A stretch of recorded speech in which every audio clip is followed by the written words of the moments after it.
চলে আসলাম সকালে সকালে। কেমন আছেন সবাই? তো আজকে চলে আসলাম, আমি আজকে ভর্তা বানাবো। ইলিশ মাছের ফেসে নিয়েছি একটা, আর এতগুলো রসুন নিয়েছি, পেঁয়াজ নিয়েছি, একটা কাঁচামরিচ নিয়েছি, আর একটা হচ্ছে শুকনো মরিচ নিয়েছি, আর হচ্ছে লাউর চোষা নিয়েছি। আচ্ছা, লাউর চোষা দিয়ে আমি ইলিশ মাছ ভর্তা বানাবো।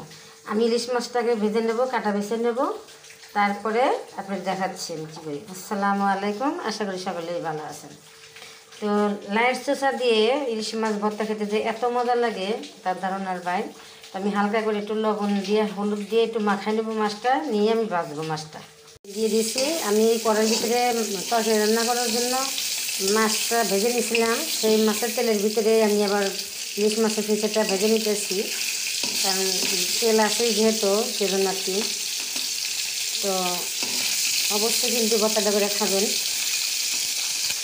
আজ অনেক দিন পরে, তাও 5-6 মাস পরে আমি আমার কিচেন রুমে আসলাম।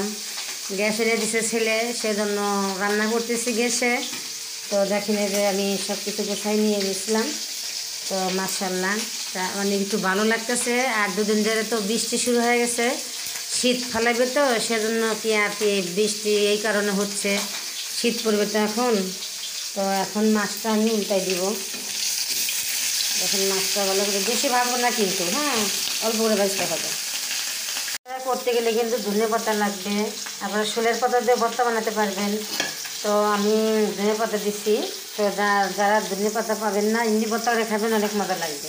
আর ধনে পাতা দিলে হয় না, টেস্টটা বেশি হয়, বুঝছেন? ভাজা হয়ে গেছে, এখন একটা নামাবো। এখন মরিচটা আমি বেজে নেব, একটা একটা করে আমি সব ভেজে নিতেছি।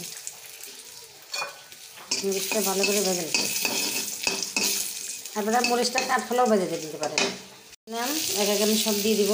পেঁয়াজ দিয়ে দিলাম, রসুনটা দিয়ে দিলাম, কারণ আমি এগুলো ভাইজে রেখে দিব।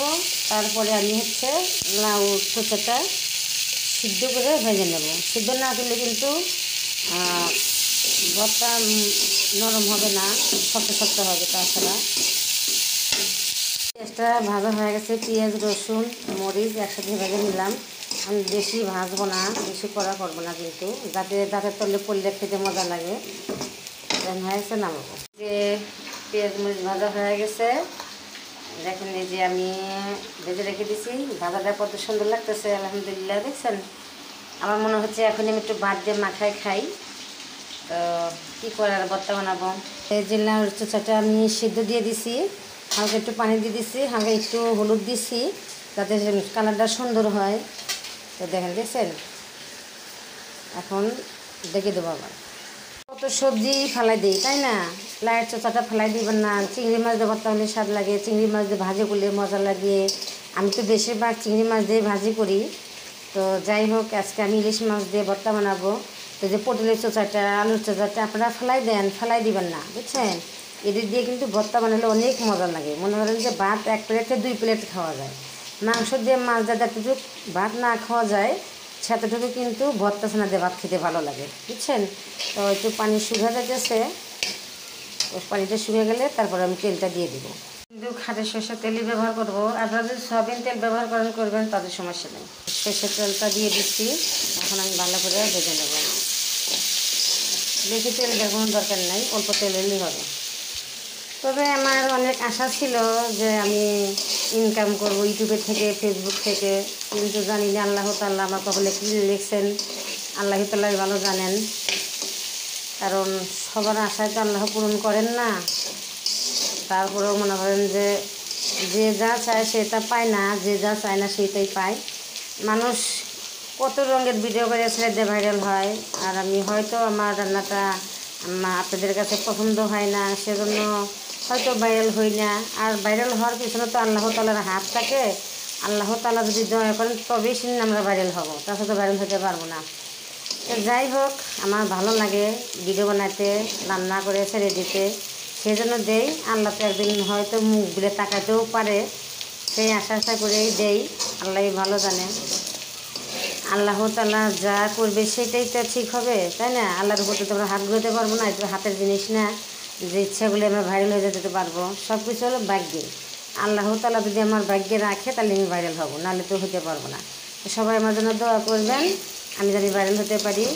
আমিও সবার জন্য দোয়া করি, যারা যে আশায় ছেড়ে দেয় আল্লাহ তাআলা যেন তাদের আশা পূর্ণ করে। তখন আমি লাউ চোখাটা ভালো করে ভেজে নেব। চোখাটা ভাজা হয়ে গেছে, বেশি কিন্তু শক্ত করবেন না, এইভাবে নামাবেন। হ্যাঁ, হয়ে গেছে, আমি এখন নামাবো। সব কিছু রেডি করে নিছি। তো হাতের ব্যথার কারণে সেজন্য আমি ব্লেন্ডার করে নেব।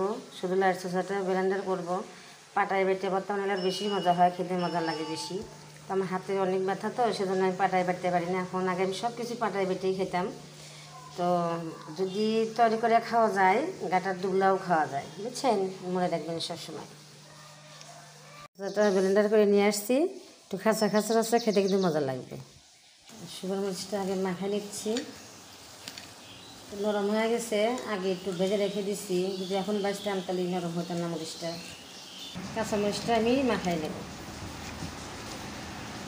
রসুনটা আমি আদা ভাঙা করে নেব, যাতে দাঁতে তেলে পড়লে মজা লাগে। আদা ভাঙা করে দিলে এখানে খেতে অনেক মজা। ভালো হয়ে গেছে, এখন পেঁয়াজটা নিয়ে নিলাম। পেঁয়াজটা নিব, ধনে পাতাটা নিব, মাছটা নিব, ইলিশ মাছ কাটা ছাড়া রেখে দিয়েছিলাম। এখন আমি লাইট চোখাটা নিয়ে নিলাম, দেখছেন? আমি এখন ভালো করে ঝিঙে মাখাই নেব। এখন একটু হালকা করে আমি সর্ষের তেল দিয়ে দেবো। যেহেতু আমি সর্ষের তেল দিয়ে ভেজে নিচ্ছি, অল্প করে তেল দিলেও হবে, সমস্যা নাই। আর তেল না দিলেও চলবে, আমি হালকা একটু তেল দিয়ে দিলাম। দেখছেন ভর্তাটা কত সুন্দর হয়েছে, মাশাআল্লাহ। একবার খেলে বারবার খাবেন, হাত চেটে খাবেন। আমি এখন চেটে ভাত খাবো, আর আমার আর সহ্য হচ্ছে না, আমি থালের মধ্যে ভাত নেব। ইলিশ মাছ দিয়ে কচুর শাক রান্না করছি। তো ওই যে দেখেন, একটু কচুর শাক নিয়ে নিব। কচুর শাক দিয়ে ইলিশ মাছ রান্না করলে যে মজা লাগে, যারা খায় তারাই বোঝে।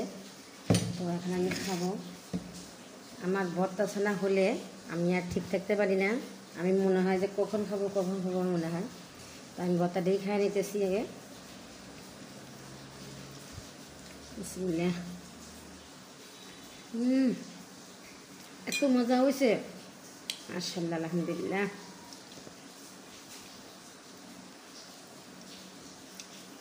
অবশ্যই কিন্তু খাবেন আপনারা ভর্তাটা বানায়। কচুর শাক ইলিশ মাছ দিয়ে এত মজা, মাছ ইলিশ মাছ দিয়ে আর হলো লাইট চোখা ভর্তা, দারুণ, এত দারুণ হয়েছে।